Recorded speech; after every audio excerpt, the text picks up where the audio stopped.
सुप्रभात मंडळी. आपण वाचत आहोत श्री विनायक दामोदर सावरकर यांचं आत्मचरित्र माझी जन्मठेप. त्याच्यामध्ये उत्तरार्धातलं प्रकरण 8वं आपलं चालू आहे. त्याच्यामध्ये त्यांनी मागच्या भागात आपल्याला सांगितलं की त्यांचे 10 वर्षसुद्धा पूर्ण झालेली नाहीत, त्यामुळे त्यांना बाहेर अंदमानातच पण जाता येणार नाही. हिंदुस्थानला जाण्याची तर गोष्टच वेगळी. तर बघूया पुढे काय म्हणतायत ते. मला प्रतिकूल ते निर्बंध अगदी घटिकापळे मोजून पाळण्यात येत, पण अनुकूल तेव्हा मात्र निर्बंधास निर्बंध उरत नसे. भेट 5 वर्षांनी व्हावी हा निर्बंध, पण मला 7-8 वर्षातही मिळाली नाही. पण तिकिटाचे वेळी 10 वर्षांचा निर्बंध तंतोतंत पाळला पाहिजे, पण तो तंतोतंत तरी पाळण्यात आला का? 10 वर्ष होऊन तिकिटाची वेळ येऊन गेल्यावरही आम्ही आपले कारागारातच. पण आता कारागारात जरी असलो तरी फोरमनच्या अधिकारावर होतो आणि सबंध 1 रुपया महिना पगार मिळू लागला होता. हे देखील आमच्यावर मोठी कृपा म्हणून. त्या सवलती देण्याइतकी आमची वर्णी ज्यांनी लावली त्या अधिकाऱ्यांचे व्यक्तिशः आम्ही आभारीच आहोत. काही हरकत नाही, झालो तेव्हा फोरमन झालोच.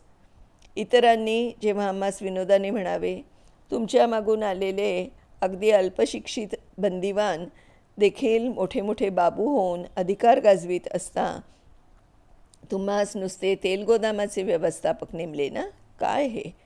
तेव्हा आम्ही विनोदाने प्रत्युत्तर द्यावे, अरे पण अधिकार कोणचा आहे? बाबू तर काय, पण प्रत्यक्ष बंदिवान, पर्यवेक्षक, कमिशनर हे देखील नुसते मॅन म्हणजे मनुष्य आहेत, पण आम्ही फोरमन म्हणजे मनुष्यांच्या अग्रणी. सरकारने आमचे मूल्य अखेर ओळखलं. इस्रायला जो मान नाही तो मान त्यांनी आम्हास दिला. फोरमन, नराग्रणी. आणखी काय पाहिजे? नराग्रणी पद प्राप्त होताच आम्हास तेल कोठाराच्या कारखान्यावर नेमण्यात आलं. त्या कारागारीय राज्यामध्ये सर्वांच्याच मताने तो तेल कोठाराचा प्रांत फार महत्त्वाचा आणि मानाचा समजला जाई. कारण तेथे हजारो पौंड तेल असलेली शेकडो पिपे दर महिन्यास सिद्ध होत.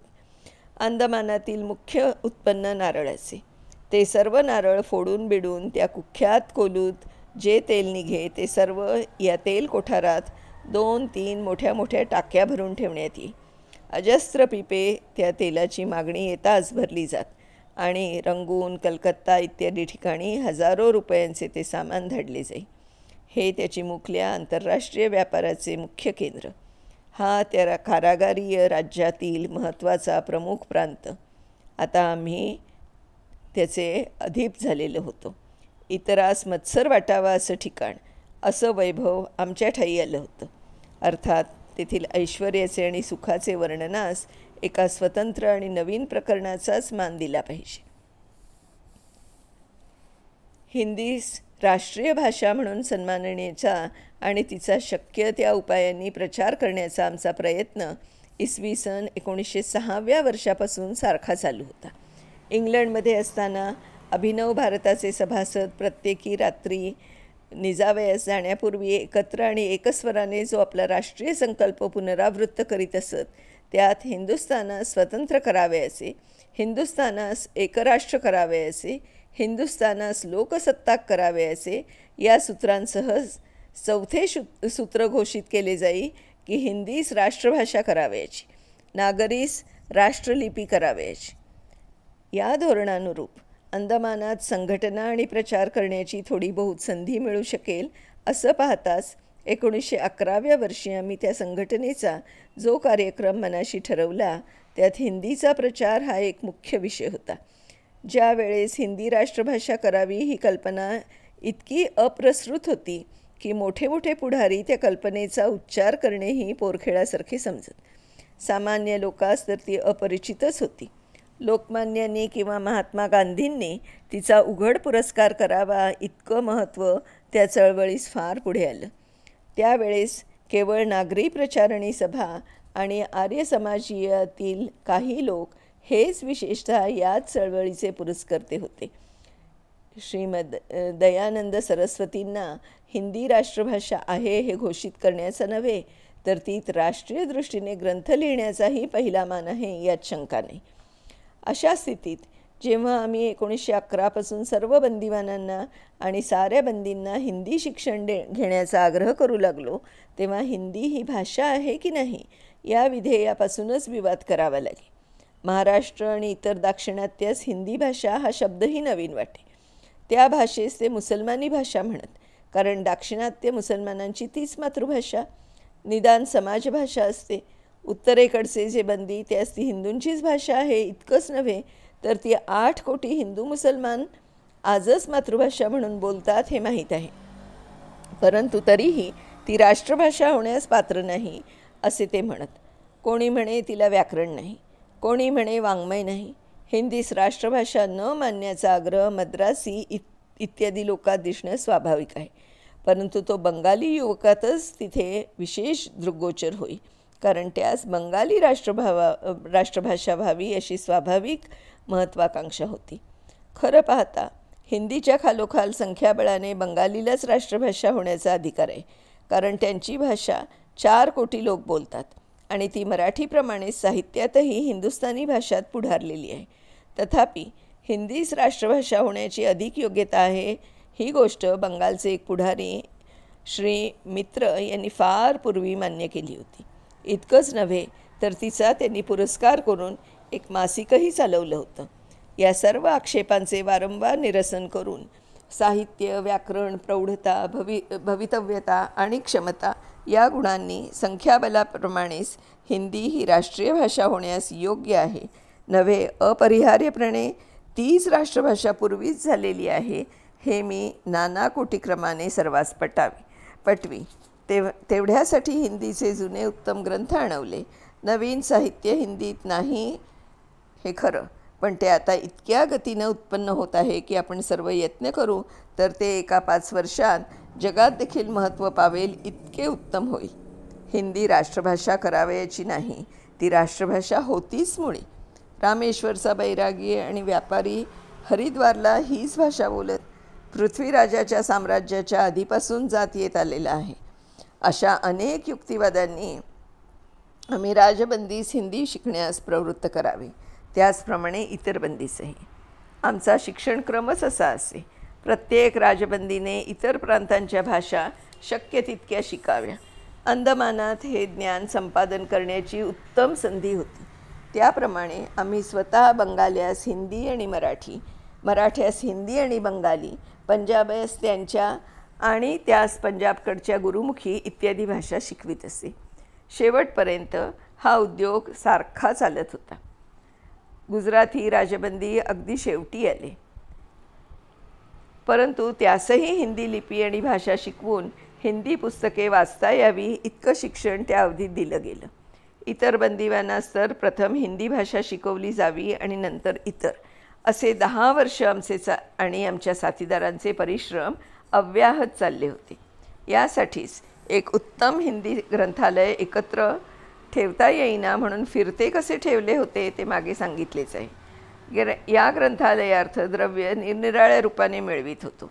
आम्हा सहाय्य म्हणून बाहेरचे कित्येक स्वतंत्र अधिकारी केव्हा केव्हा द्रव्य देऊ इच्छित. आम्ही ते परस्पर हिंदी पुस्तके मागवून द्या म्हणून सांगून ग्रंथालयास द्यावे. अंदमानात पुस्तके मागवण्याचीही चोरी होती, म्हणून द्रव्य सहाय्य जसे आवश्य तसे पत्ता देणे आणि आपल्या पत्त्यावर नुसते पुस्तके मागवू देणे हेही एक सहाय्य समजले जाई. नाही, धाडसही. कारण सरकारास कळले तर बंदिवानांशी संबंध ठेवला म्हणून स्वतंत्र अधिकाऱ्यातही प्रचार करण्याचे कार्य येत असल्याने त्या स्वतःसही हिंदी शिकण्याची आमची निकड लागलेली असते. कित्येक मद्रासी सद्गृहस्थ अधिकाऱ्यांना हिंदी शिकवण्याकरता आमचे सहाय्यक बंदिवान अंतस्थपणे जात असत. एका राष्ट्राभिमानी डॉक्टरने तर आपल्या मुलास हिंदी ही अक्षरशः मातृभाषा व्हावी म्हणून घरात आपल्या पत्नीस देखील हिंदी शिकवून मुलासमोर तिथंच बोलण्याची सवय लावली. या गृहस्थाने हिंदी प्रचारार्थ 10-5 रुपये मधून दानही द्यावे. या स्वतंत्र अधिकाऱ्यांच्या साह्याविरुद्ध आणखी अनेक प्रसंग आम्ही साधावे. त्याचे दिग्दर्शनार्थ 1-2 उदाहरणे सांगू. एक दिवाण नावाचा आर्य समाजाशी पूर्वी परिचित असलेला अल्पशिक्षित साधारण शेतकरी जन्मठेप घेऊन काही दरोड्याच्या भानगडीत आलेला होता. आमच्यावर हार्दिक भक्ती करी. त्याने आमच्या संस्थेत पुष्कळ कामं केले. लोकांवर वजनही त्याचे बसे. तो दुर्दैवाने अगदी तारुण्यात त्या अंदमानाच्या वायुमानास आणि कष्टकारक बंदिवासास बळी पडला. त्याच्या इष्टमित्रांनी त्याचे नावे काही जेवणावळ करावयाची ठरवली, म्हणजे अंतिम दिवस असतात तसे.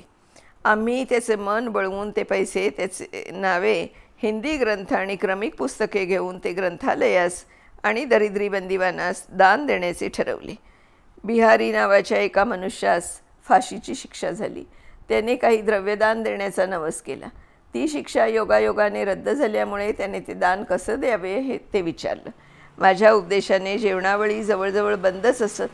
ग्रंथाच्या आणि ज्ञानाच्या प्रसारास दान देण्याचे ठरवले तरी शीख, उर्दू, इंग्रजी जो तो वर्ग ते दान आपल्या भाषेतील पुस्तकास दिले जावे म्हणून म्हणे.